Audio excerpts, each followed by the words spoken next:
हमारे लिए ना कभी कभी ना खुशी का मतलब बहुत बड़ी चीज़ें नहीं होता। छोटी छोटी चीज़ें ढूंढना, छोटी छोटी चीज़ों में खुश होना, छोटी छोटी चीज़ों को चेरिश करना, ये ज़्यादा इम्पोर्टेंट होता है।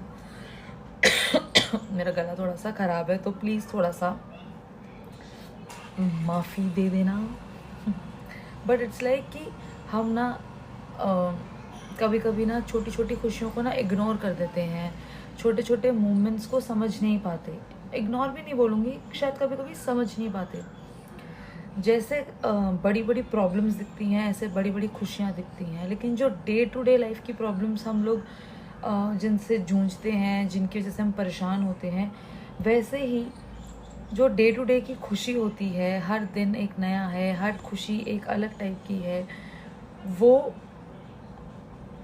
हम लोग कभी कभी समझ नहीं पाते, या हम उस मोमेंट में खुश हो जाते हैं and then we just ignore that खुशी।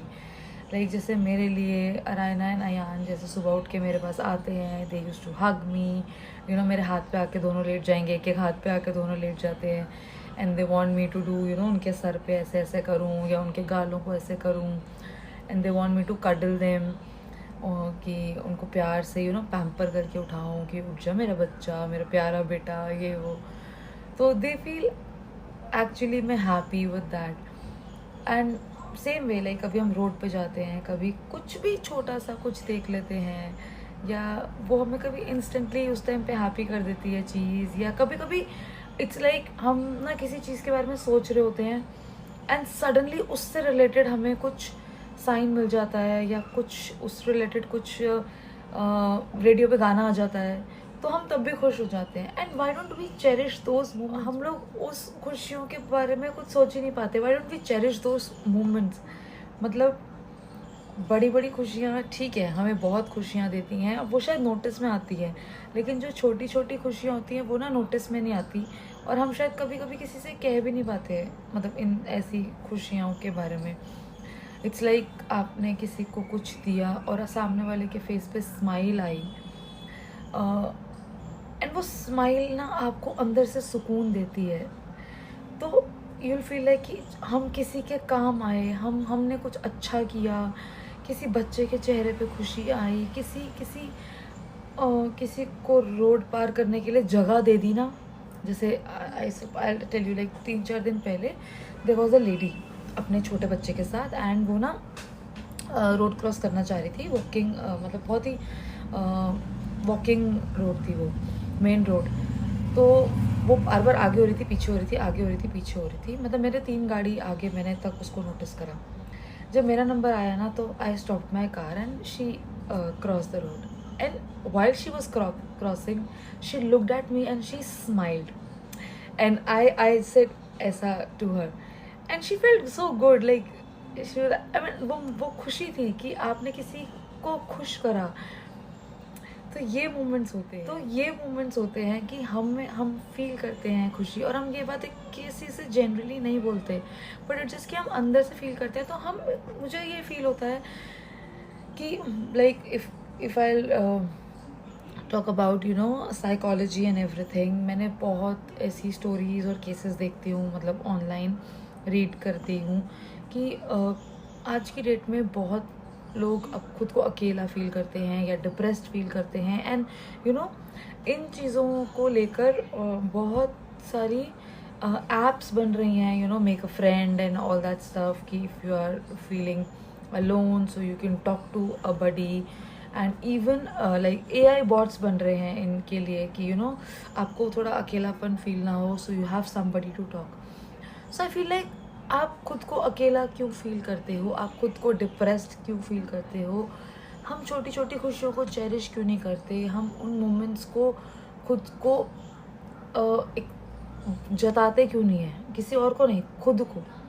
And I think when you start doing this, like when I have started doing this, मेरा दुनिया को देखने का नज़रिया चेंज हो गया। मैं बहुत कॉन्फिडेंट हूँ अब इस चीज़ के लिए, या वैसे भी नॉर्मली दुनिया को जज करने, मेरे को दुनिया को जज करने में कोई इंटरेस्ट नहीं है। दुनिया क्या कर रही है क्या नहीं कर रही, वो उनका प्रॉब्लम है, वो मेरा प्रॉब्लम बिल्कुल भी नहीं है।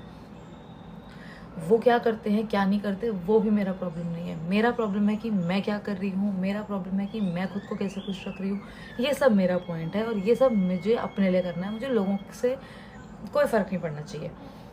And when you'll start doing this to yourself, you'll start feeling positive. And trust me, मैं ना अब इतनी ज़्यादा चीज़ों को लेके रिलैक्स्ड एंड पॉजिटिव, क्योंकि मैं ना पहले छोटी छोटी सिचुएशंस पे ना पैनिक कर जाती थी। But when I have realised that कि पैनिक करना is not at all a solution. कुछ हुआ, सपोज लाइक इट्स लाइक मुझे 1000 रुपये चाहिए, मुझे बच्चों को संडेज़ को बाहर लेके जाती हूँ मैं। सो इट्स लाइक मैं पूरा हफ्ता पहले सोचती रहती थी कि यार पैसे नहीं है, कैसे लेके जाऊँगी, बच्चों को थोड़े ना बोल सकती हूँ कि मेरे पास पैसे नहीं है, ऐसा एज सब। तो मैं ना इस चीज़ के बारे में सोचती रहती थी एंड खुद को परेशान करती रहती थी, खुद से ना फ्रस्ट्रेट होती रहती थी। एंड देन आई रियलाइज कि मैं क्यों हो रही हूँ। मतलब इट्स नॉट अबाउट कि 1000 रुपये, इट्स अबाउट कि अगर मेरे पास 100 रुपये भी हैं तो मेरे बच्चे उस चीज़ को समझते हैं। They understand my situation, they understand my problem, they understand what we are going through as a family. So अगर मेरे पास 100 रुपये भी है ना, मैं उनको एक 50 रुपये का दोनों को एक मैंगो शेक भी पिला देती हूँ ना, वो खुश हो जाते हैं, लिटरली वो खुश हो जाते हैं। एंड वो उनकी खुशी ना मुझे खुशी देती है, बहुत खुशी देती है when I see their happy faces. तो फिर मैंने ना अब ये रियलाइज़ करना शुरू करा कि मैं पूरा हफ्ता तो उस पर परेशान हूँ कि मेरे पास पैसे नहीं है, मेरे पास पैसे नहीं है, मेरे पास पैसे नहीं है, और उस एक मोमेंट में मैं खुश भी हो गई। लेकिन उस एक मोमेंट के लिए मैंने पूरा हफ्ता अपने आप को परेशान किया। तो ये मेरा पॉइंट है कि हम क्यों परेशान करते हैं।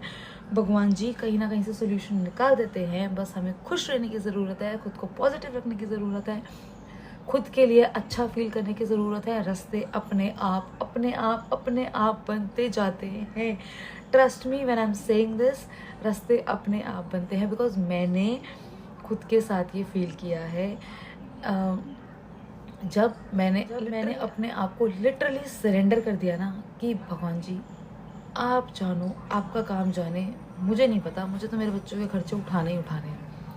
आप कैसे उठाओगे, कहाँ से उठाओगे, क्या करोगे, मुझे कुछ नहीं पता, मुझे लिटरली कुछ नहीं पता। लाइक जैसे मेरा बेटा MUN के लिए जाता है, तो अब वो हर 3-4 महीने बाद MUN के लिए अप्लाई करता है एंड ही गोज़, एंड उसकी फ़ीस अप्रॉक्सीमेटली 2800 टू 3300 तक होती है। मतलब 3000 के आसपास में उसकी फ़ीस होती है। Let's calculate as 3000। तो जब वो अप्लाई करता है ना, वो बहुत खुश होता है कि मम्मा मैं MUN के लिए जा रहा हूँ, मुझे ये कंट्री मिलेगी, मुझे वो मिलेगा। एंड लेकिन मैं ना एक MUN के पे करने के कैसे तैसे पे करके, चाहे मैं अपने पेरेंट्स से लेके, चाहे मैं कहीं से अरेंज करके, मतलब जैसे भी करती हूँ वो होता है। एंड उसके बाद मैं ना परेशान होती रहती थी कि कैसे होगा, अगला MUN आएगा, आने वाला है अगला MUN, कैसे होगा, मेरे पास तो पैसे है ही नहीं, मैं क्या बोलूँगी उसको। And I have no clue भगवान जी क्या रास्ता बना देते हैं, मुझे पता भी नहीं चलता। एंड मुझे वो मतलब या तो जैसे पापा आते हैं तो पापा यूज टू गिव मी कि हाँ भाई ये ले, ये पैसे पकड़ तू थोड़े से, एंड मैं सॉर्ट हो जाती हूँ कि ये क्या हो गया। मतलब कुछ भी तरीके से, मतलब I am just giving you an example.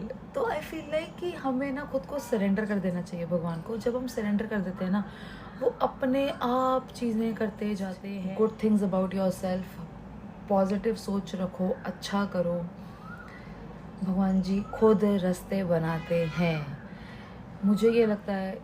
So that's all for today. So मिलते हैं अब अगली वीडियो में। Till then please subscribe me, क्योंकि मुझे लिटरली आपके सपोर्ट की, आपके अपनेपन की बहुत बहुत ज़्यादा ज़रूरत है। एंड या मेरा भी ड्रीम है कि मैं एक यूट्यूबर बनूं और अच्छे इवेंट्स में जाऊं एंड अच्छे so please do support me. And मिलते हैं अगली वीडियो में। Till then bye, take care, thank you, keep watching Pallavi Momtastic and keep supporting me. like the way you can. Thank you.